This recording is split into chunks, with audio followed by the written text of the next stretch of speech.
चाहे वो मीडिया हो, चाहे वो ब्यूरोक्रेसी हो, इलेक्शन कमीशन हो, जुडिशरी हो, सब पे ये आक्रमण कर रहे हैं। कांग्रेस पार्टी और जो हमारा इंडिया अलायंस है वो बीजेपी को हरा देगा।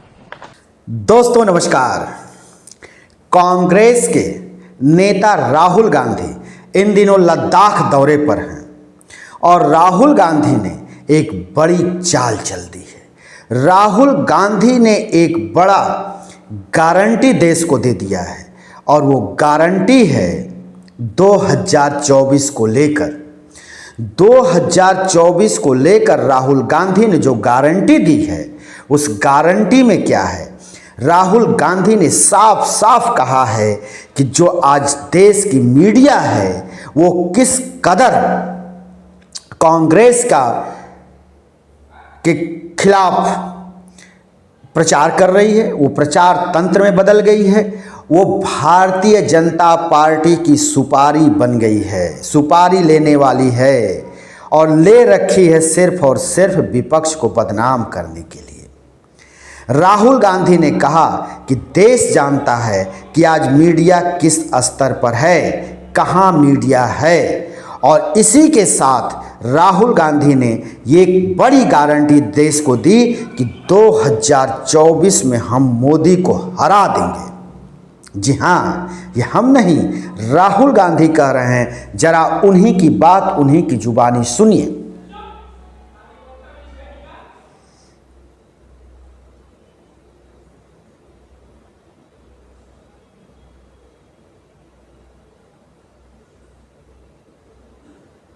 आप देख रहे हैं कि राहुल गांधी किस तरह से हुंकार भर रहे हैं कि 2024 में मोदी को हम हरा देंगे। तो ऐसे ही नहीं भर रहे होंगे। उनको ये लगता है कि जो उन्होंने भारत जोड़ो यात्रा शुरू की, उससे देश का जो माहौल बना और उसके बाद कर्नाटक और हिमाचल में कांग्रेस को जीत मिली, उससे लेकर राहुल गांधी उत्साहित। इसके बाद राहुल गांधी की जो मुसीबत बढ़ी, गुजरात की निचली अदालत से उनको 2 साल की सजा मिली, उनकी सांसदी चली गई, उनके सांसद के लिए जो आवास मिला था वो छीन लिया गया। लेकिन राहुल गांधी के तेवर तीखे रहे, हमलावर रहे और राहुल गांधी को सुप्रीम कोर्ट से राहत मिली। राहुल की सदन में वापसी हुई और जब सदन में वापसी हुई तो उस वक्त मणिपुर जल रहा था। खैर, मणिपुर आज भी जल रहा है।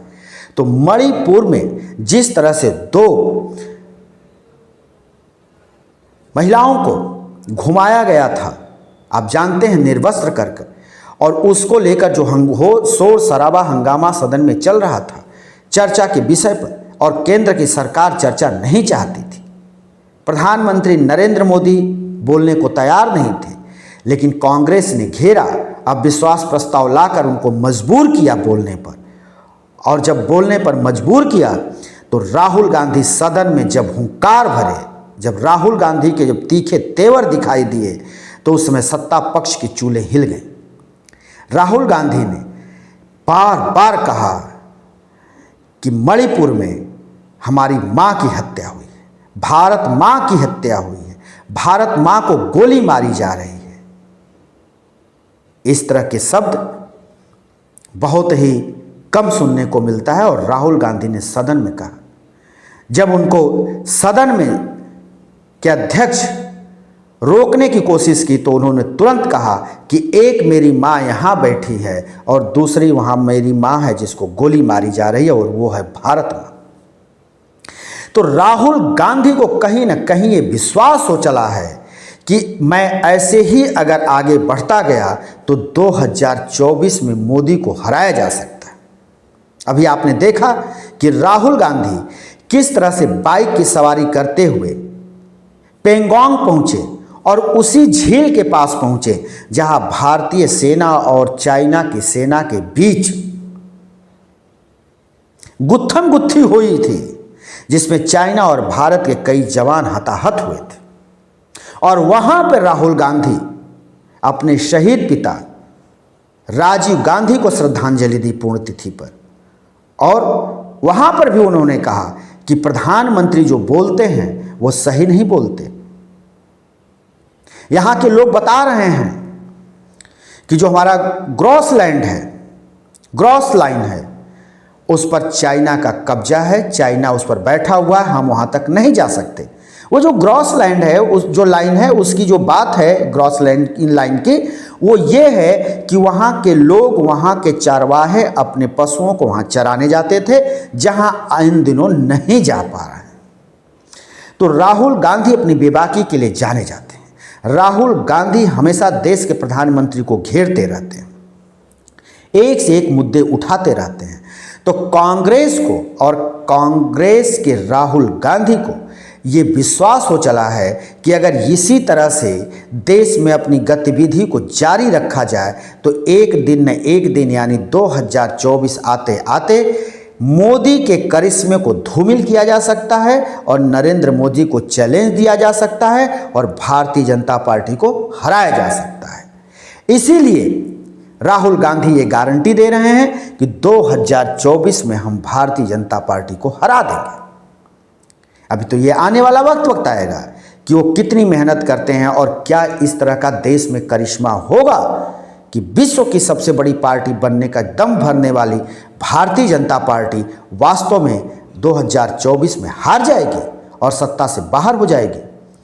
जबकि इन दिनों ये जो चाटुकार मीडिया है वो लगातार कहीं न कहीं से एक पोल लेकर के आती है और दिखाती है कि इतने के बावजूद भी प्रधानमंत्री नरेंद्र मोदी के नेतृत्व में भारतीय जनता पार्टी 300 से ऊपर सीटें पाती दिख रही हैं और विपक्ष का जो इंडिया टीम बनी है 26 पार्टियों का, वो कहीं न कहीं 120 के आसपास सिमटती उनको दिख रही है।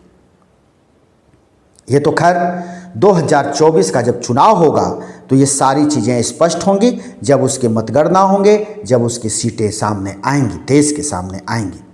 लेकिन ये तो निश्चित है कि राहुल गांधी देश के प्रधानमंत्री के लिए एक समस्या बने हुए हैं, एक मुसीबत हैं और इसको प्रधानमंत्री नरेंद्र मोदी बखूबी समझते हैं। और ये भी सच है कि प्रधानमंत्री नरेंद्र मोदी और बीजेपी के लिए भारत की जो नोएडा की मीडिया है, जो चापलूस मीडिया है, वो लगातार एक एजेंडा चलाती है सरकार के पक्ष में और भारतीय जनता पार्टी पक्ष में, और प्रधानमंत्री को बार बार उनको हाइक पे दिखाती है, उनको ऐसे प्रोजेक्ट करती है कि जैसे प्रधानमंत्री नरेंद्र मोदी देश के वो करिश्माई नेता हैं कि जब चाहें तब वो चुनाव अपने पाले में ले सकते हैं। लेकिन ये करिश्मा हाल के दिनों में धूमिल हुआ है। अगर धूमिल नहीं होता तो कर्नाटक और हिमाचल भारतीय जनता पार्टी के हाथ से नहीं फिसलता। अगर ये दोनों प्रदेश फिसले हैं और आने वाले समय में मध्य प्रदेश, राजस्थान, छत्तीसगढ़ के विधानसभा चुनाव बहुत ही महत्वपूर्ण होने जा रहे हैं और माना जा रहा है कि इन तीनों जगह पे आज की तारीख में कांग्रेस मजबूत है। अगर ऐसा हुआ और कांग्रेस की तीनों जगह सरकार बन गई तो निश्चित तौर पर प्रधानमंत्री नरेंद्र मोदी और 2024 के लिए खतरे की घंटी बज जाएगी। दोस्तों, हम फिर आपसे मुखातिब होंगे किसी अगले वीडियो को लेकर। तब तक के लिए शिवमूर्ति दुबे को दीजिए इजाज़त।